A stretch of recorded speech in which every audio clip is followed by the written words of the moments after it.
예, 그러면 오늘은 이분과 함께 좀 시장 전망에 대해서 좀 어떻게 보고 있는지, 그리고 포트폴리오 전략을 어떻게 구성할 수 있는지 이 부분에 대해서 면밀히 검토를 해보도록 하겠습니다. 이베스트 투자증권 디지털 사업부 염승환 이사와 함께합니다.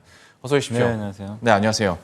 참 이럴 때가 전문가들에게 이렇게 질문할 때도 저도 참 곤욕스럽습니다. 그러니까 매일매일 새로운 악재가 터진다라기보다는 기존의 악재가 계속 이제 쌓이고 쌓인 상황에서 뭔가 좋은 돌파구가 없어 보이니까 좀 시장이 급락을 하고 있는 상황인 건데, 그래도 모셨으니 좀 어제 급락장 그리고 요즘에 이렇게 힘없이 빠지는 시장들 좀 어떻게 보시는지와, 이것도 우문이긴 한데 언제까지 계속될까라는 좀 걱정거리들은 있거든요. 좀 어떤 뷰 가지고 계십니까? 사실 뭐 누구도 그걸 뭐 알 수는 없겠죠. 사실 네. 이제 정확히 언제쯤 반등을 할지. 근데 이제 아마 이거 시청자분들 다들 답은 알고 계실 거예요. 그러니까 왜 빠졌고 또 어떨 때 올라갈 수 있는지는 알 수 있는, 이제 그 어떤 이유들이 있어야 올라갈 수 있는지도 아마 충분히 뭐 많이 보신 분들은 알고 계실 겁니다. 그래서 뭐 저도 뭐 말씀을 드린다, 뭐 요새 뭐 홍다 리스크도 있었고, 뭐 미국의 어쨌든 부채 한도, 오늘 그래도 새벽에 마감된 미국 증시에서 바이든 대통령이 사회지출 법안에 대해서는 좀 금액 낮추겠다, 네. 약간 이제 합의하는 듯한 뉘앙스가 나왔는데, 그러니까 오늘 시장에서 오늘 미국이 오른 가장 큰 배경이 그거거든요. 그러니까 결국 악재가 그 부채 한도 협상이 안 되고 인프라 투자 법안도 이번 달 말로 연기가 돼서 한번 급락을 했는데, 그게 이렇게 되면 또 뭔가 합의가 되지 않을까, 이런 얘기 나오니까 바로 반응을 해요. 그러니까 언제 이게 좋아질지 우리 몰라요. 근데 답은 다 알고는 있어요. 예, 이런 것들이 해소되는 시점부터는 올라가는 흐름으로 전개가 되는데, 근데 다만 이제 이것 때문에 모든 악재가 해소됐다고 볼 수도 없는 거잖아요. 네. 아직도 뭐 중국의 뭐 전력난도 있고, 또 오늘 또 천연가스 가격이 또 올랐더라고요. 네. 10%.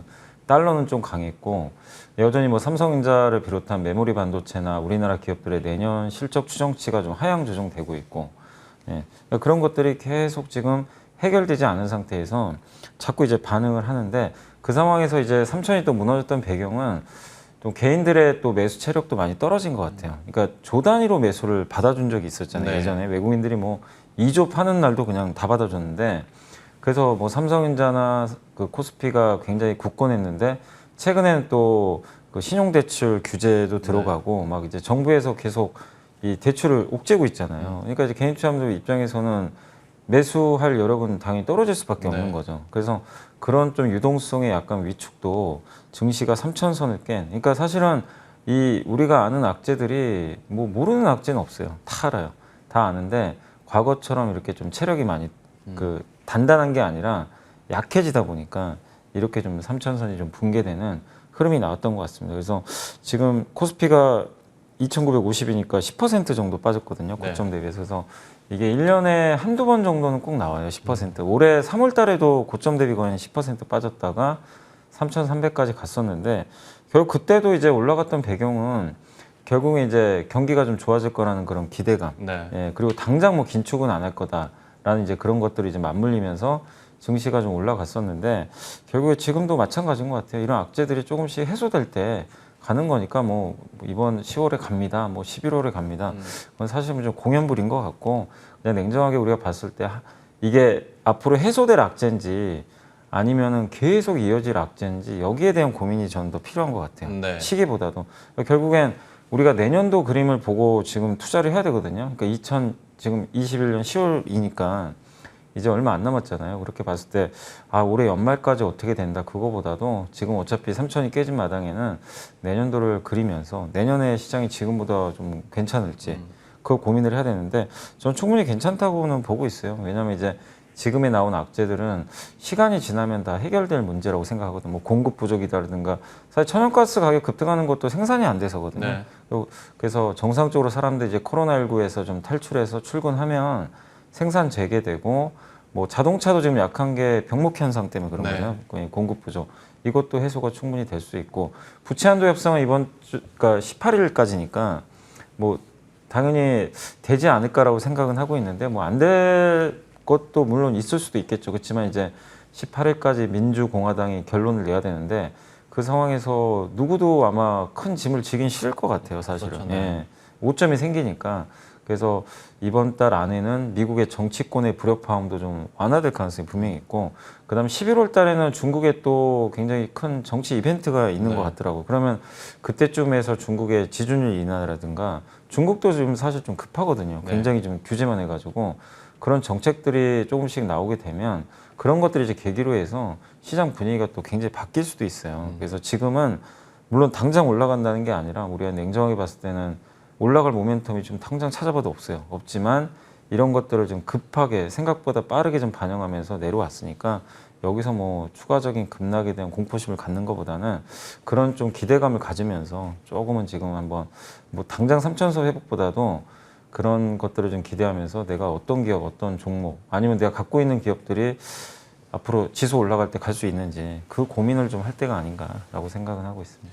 이사님께서 방금 전에 설명해 주신 딱 그 부분들 때문에 각 증권사 리서치 센터에서도 10월장까지는 좀 불확실성들이 많고 힘들겠지만, 그리고 산들이 많지만 못 넘을 산은 아니거니와 11월부터는 중국발 모멘텀들이 좀 남아 있기 때문에 연말 갈수록 시장이 다시 한번 우상향할 수 있을 것이다 라고 레인지를 잡아 놓고 있는 건데요. 그 포인트들을 너무 잘 정리를 해주셨고, 다만 심리 자체가 많이 위축되어 있는 상황이고 어떤 다운사이드를 더 열어둬야 된다라는 얘기들도 나오다 보니까 개인 투자자 입장에서 지금 현재로서 가장 큰 고민은 내 포트폴리오를 좀 다이어트를 시켜야 되는 것인가, 아니면 나에게 다시 한 번의 기회가 왔구나라고 생각해야 되는 것인가, 여러 갈래의 고민이 있습니다. 여기에 대해서는 어떻게 판단하세요? 제가 이제 계속 항상 말씀드리는 게 본인의 이게 왜냐하면 투자분들이 워낙 많으시니까 네. 정말 뭐 매일 단타 하신 분도 계실 거고, 그 다음에 뭐 나눠서 하신 분도 계실 거예요. 단기 매매도 하시고 뭐 아니면 좀 중장기도 하시고, 그런 분들이 아마 다 대다수일 것 같고,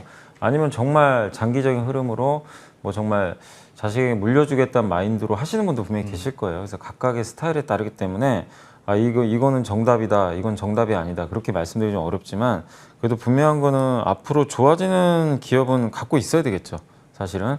그래서 좋아지는 기업과, 근데 좀 애매한 기업들도 분명히 있을 거고, 거기에 대한 내가 의사결정을 해야 됩니다. 그러니까 무슨 얘기냐면은, 분명히 앞으로 뭐 좋아지는 흐름인데 당장 안 좋을 수도 있고, 근데 지금은 좋은데 또 내년이 안 좋아지는 기업들도 있을 수도 있거든요. 근데 내년 쪽 또 잠깐 안 좋은 것들이 미리 선반영됐을 수도 있어요. 지금 주가에 뭐 대표적인 게 사실 내년 안 좋게 보는 게 삼성전자잖아요.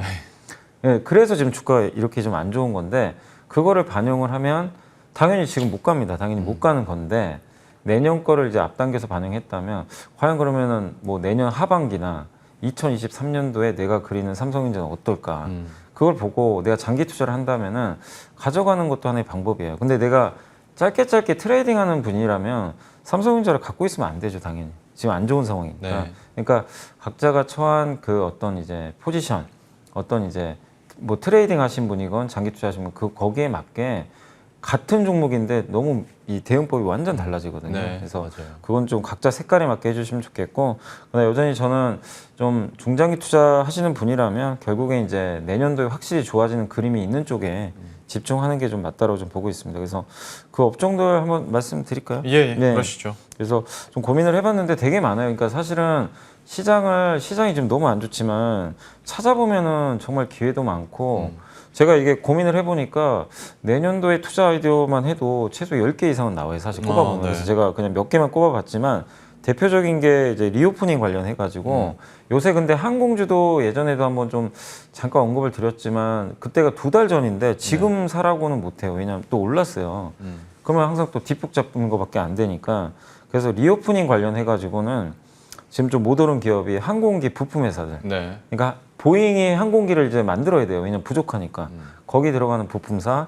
그 다음에 우리 리오프닝 하면 요새 정유나 이런 게 가는데, 정유가 가는 이유 중에 하나가 일단 사람들이 또 이동을 할 거 아니에요. 네. 차를 타거나 운송수단. 그러면은 거기에 또 들어가는 그 타이어. 타이어 수요도 늘 수밖에 없어요. 네. 대표적인 피해자예요, 사실은.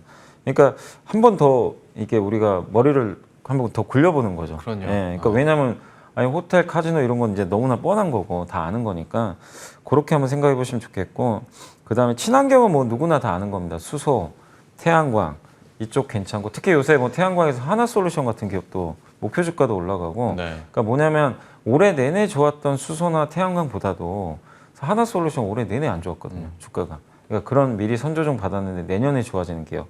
그다음 폐기물 회사들도 자원 재활용. 저번에 한번 보고서 한번 설명해드렸던 것 네. 같아요. 예. 그런 것들 내년까지 보면 되게 좋은 사이클이고, 그럼 정책 수혜는 뭐냐면 철강하고 건설인데, 철강은 중국의 정책 수혜. 왜냐하면 감산 들어가니까. 그래서 최근에 좀 주가 빠져서 저평가 메리트도 있고, 건설은 국내 정책 수혜 또 있잖아요. 그런 부분도 있고, 그 다음에 이제 히트 상품은 뭐냐면은 어쨌든 폴더블 폰. 네. 당연히 올해 큰 히트 상품. 주가는 다시 다 빠져버렸더라고요. 근데 기회가 또 온 것 같고, 엔터 드라마는 우리 한국의 대표적인 글로벌 히트 상품들 아닙니까? 그죠? 네. 뭐 K 컨텐츠나 K 팝이 여전히 지금 잘 나가니까 내년도도 엔터 드라마는 계속 좋을 것 같아요.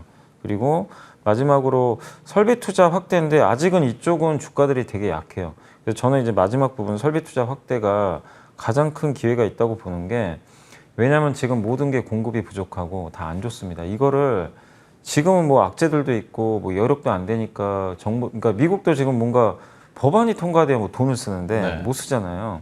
근데 아마 통과 안 될 거라고 보시는 분은 제가 봤을 땐 거의 없다고 봐요. 시간의 문제지. 근데 그게 통과가 되고 중국도 경제 살려야 되거든요. 근데 이 공급망이 지금 다 망가져 있어요. 이걸 해소하는 방법은 결국 설비 투자밖에 없거든요. 그래서 미국도 지금 이제 아마 법안 통과가 되면 대규모 설비 투자가 들어갈 것 같아요. 근데 옛날에는 중국을 이용했다면 이제는 우리나라를 비롯한 동아시아, 동북아시아 쪽에 한국, 일본, 대만을 이용할 가능성이 굉장히 높은데 거기에 우리나라가 같이 들어갈 수밖에 없기 때문에 이 설비 투자 확대 사이클이 내년에 굉장히 크게 나올 것 같아요. 근데 아직은 이거를 좀 주가들이 반영을 안 하고 있는 것 같아요. 왜냐하면 이 진짜 그렇게 될까? 좀 긴가민가 하니까. 지금 당장의 문제가 너무 와닿아서. 예. 근데 이거는 이게 끝나고 나면은 저는 될 수밖에 없다고 생각을 하거든요. 그렇게 보면은 전력기기 회사들이 있고 또 거기에 스마트 팩토리 자동화 솔루션 같은 기업들이 있잖아요. 네. 그리고 반도체도 이제 후공정, 설비 투자 들어가면 삼성전자가 전공정은 다 하는데 후공정은 주로 또 많이 맡겨요. 투자 들어갈 때. 그러면 이런 사이클들이 나올 수 있으니까 이런 것들을 보면 되게 많지만 이게 다 그냥 상식적인 다 우리가 아이디어 떠올릴 수 있는 거예요. 어려운 것들이 아니에요. 근데 이런 것들에서 기회를 찾아볼 수 있습니다. 그래서 지수와 무관하게 또 기회 요인도 많이 있으니까 한번 여러분들이 고민을 한번 해보시면, 그러니까 지금 지수 가지고 뭐 2,900 깨진다, 뭐 바로 3,200 갑니다. 이건 사실 의미가 없어요. 네. 지금 당장은. 그래서 차라리 지금은 이런 섹터들을 한번 더 고민하셔가지고 내가 여기서 더 취할 게 있으면 더 취해보고 좀 줄일 게 있으면 다이어트도 해보고 그 고민을 좀 더 해보시면 좋을 것 같아요. 좀 기회로 삼을 수 있는 업종군들을 싹 정리를 해주셨어요. 위드 코로나가 이제 개막이 되면 과연 수혜를 받을 수 있는 업종군들이 어디 있을까도 봤고, 구조적으로 또 성장할 수 있는 산업은 어디가 있는지, 또한 실제로 좀 히트를 내놓고 있는, 그래서 실적 가시성이 있는 종목군들과 마지막으로 산업이 좀 움츠러들었을 때 관심을 가질 만한 종목군에 대해서도 얘기를 해드렸는데요. 여기서만 멈춘다면 이제 제 눈에도 악플이 아른아른 거립니다. 뭐 다 좋다는 거 아니야? 라고 분명히 하실 분들이 계실 것 같아서 우리가 그러면 좀 조심해야 되는 업종군들이나 산업군도 분명히 있을 거란 말이죠. 여기에 대해서는 좀 어디 보십니까? 요거는 꼭 저의 생각이라보다는 그 이제 내년 추정치가 이제 아무래도 이제 우리가 상식적으로 생각해도 그렇고 애널리스트 최근에 추정치들이 나오잖아요. 네. 그러니까 내년이 좀 이제 꺾이는 쪽으로 그 실적 전망치가 나오는 업종들이 몇 개 있긴 있어요. 예. 그래서 그런 것들 좀 말씀드리면 일단은 아무래도 진단키트는 꺾일 수밖에 없겠죠. 그래서 근데 주가는 제가 봤을 땐 대부분 선반영들은 했어요. 네. 그래서 이게 빠진다는 아니에요. 근데 이제 이 기업들이 올라가려면 추정치가 올라가면 이제 그때는 올라가겠죠. 그러니까 그 점을 좀 염두에 두시고, 그래서 진단키트는 일단 누가 봐도 이제 경구용 치료제까지 나오게 되면 네. 수요는 줄 수밖에 없습니다. 아무래도 그러니까 올해가 피크라는 건 뭐 누구나 이거는 이의 제기를 하기 어려울 것 같아요. 그리고 해운도 마찬가지예요. 해운주가 어제 굉장히 많이 빠지더라고요. 왜냐하면 코로나19의 수혜를 많이 받았어요. 사실 네. 뭐 컨테이너선이 뭐 적체가 돼가지고 운임지수가 정말 비정상적으로 엄청나게 올랐기 때문에. 근데 사실은 지금도 운임지수는 올라가요. 근데 주가는 왜 자꾸 안 가냐면은 내년에 대한 이제 불확실성. 그러니까 사실 삼성전자도 그렇잖아요. 실적 너무 좋은데 내년 꺾일 것 같다. 이래서 네. 주가 빠지는 거랑 좀 비슷하다. 그래서 해운도 지금은 뭐 지금 어제 좀 충격이 나와서 이제는 주가가 좀 매력적인 가격까지 온 기업들도 있는데 어쨌든 내년에 대한 좀 전망이 불확실하다는 거 염두에 두시고, 그다음 골판지도 마찬가지죠. 왜냐하면 이제 언택트 수혜주인데 정말 절대 저평가 기업은 맞습니다. 근데 이제 내년도에 대한 일단 불확실성이 좀 아무래도 존재를 하겠죠. 왜냐하면 이제 사람들이 서비스 업종, 그러니까 해외 여행을 가고 그러면은 아무래도 이제 언택트 수요가 조금은 줄 수 있으니까 그런 거에 대한 고민도 한번 해보시고, 그다음에 이제 LCD 또 메모리 반도체, 가전 다 이제 IT죠. IT 쪽은 이 PC라든가 노트북 수요가 워낙 좋았잖아요. 네. 근데 이제 이거는 어쩔 수 없어요. 당연히 꺾입니다. 작년에 너무 좋아가지고 그래서 아마 내년 상반기까지는 대부분이 다 꺾인다고 보고 있어요. 근데 약간 다른 건 내년 하반기에는 또 좋게 보시는 분들도 계세요. 그러니까 상반기하고 하반기가 좀 달라요. 네. 그래서 일단 내년 상반기까지 안 좋은 것들은 뭐 LCD, 메모리 반도체, 가전은 지금 반영을 했는데 네. 내년 하반기에 추정치가 돌리느냐가 관건인 것 같아요. 네. 그러면 연말이나 내년 초에는 또 상황이 바뀌어버릴 수도 있어요. 근데 이건 우리가 알 수는 없잖아요, 지금 당장. 그래서 일단 기대감은 가져보되 이런 기업들에 대해서는 지금은 좀 내년도의 전망들이 좀 낮아진 걸 좀 염두에 두시고 좀 시간이 걸릴 수는 있다, 주가 회복에. 그렇게 좀 생각을 하시면 좋겠습니다. 그러니까 이거는 뭐 제 뭐 일부 의견도 들어가 있지만 뭐 최대한 좀 객관적으로 좀 상황을 보고 말씀을 드렸습니다. 어떤 실적 컨센서스가 하향 조정되거나 좀 이익 증가율이 좀 떨어질 수 있는 업종군들 6개 얘기를 해주셨어요. 진단키트, 해운, 골판지와 LCD 메모리 반도체, 가전인데 아무래도 이제 많은 분들이 관심을 갖고 계시다 보니까 뭐 똑같은 질문이 될 수도 있을 텐데, LCD나 메모리 반도체, 가전 뭐 딱 하면 이제 여러분들이 떠올리시는 게 LG 디스플레이, 삼성전자, SK 하이닉스가 될 테고, 그런데 이게 또 어찌 보면 앞에서 관심을 가져볼 만한 업종군들과 또 겹치는 종목이기도 하거든요. 좀 이 세 종목에 대해서는 그러면 현재 내년 상반기까지는 그렇게 탄력적이지 않을 거라고 판단을 해야겠습니까? 이게 좀 애매해져서요. 그러니까 이제 이 세 개가 다 색깔이 다른데, 그러니까 SK하이닉스는 그냥 하나, 메모리 하나예요. 네. 그러니까 뭐 다른 거 제고할 필요가 없어요. 메모리만 돌리면 돼요. 그리고 가장 간단합니다. 그리고 제일 많이 빠졌죠, 주가도. 그래서 지금 주가는 거의 저는 바닥으로 보고 있고 더 빠지면 사야 된다고 봐요. 오히려 그러니까 역발상으로 그 악재들을, 그러니까 내년까지 안 좋은 거 다 반영을 해버리고 있어요, 아예. 근데 만약에 내년 하반기에 좋아지는 시그널로 만약에 그 업황이 좀 바뀌게 된다라면은 또 굉장히 연말부터는 가파르게 갈 수도 있어요. 네. 그래서 지금은 SK하이닉스는 뭐 매도는 아무 의미가 없고요. 오히려 한 번 더 빠지면 좀 매수를 고민할 때다.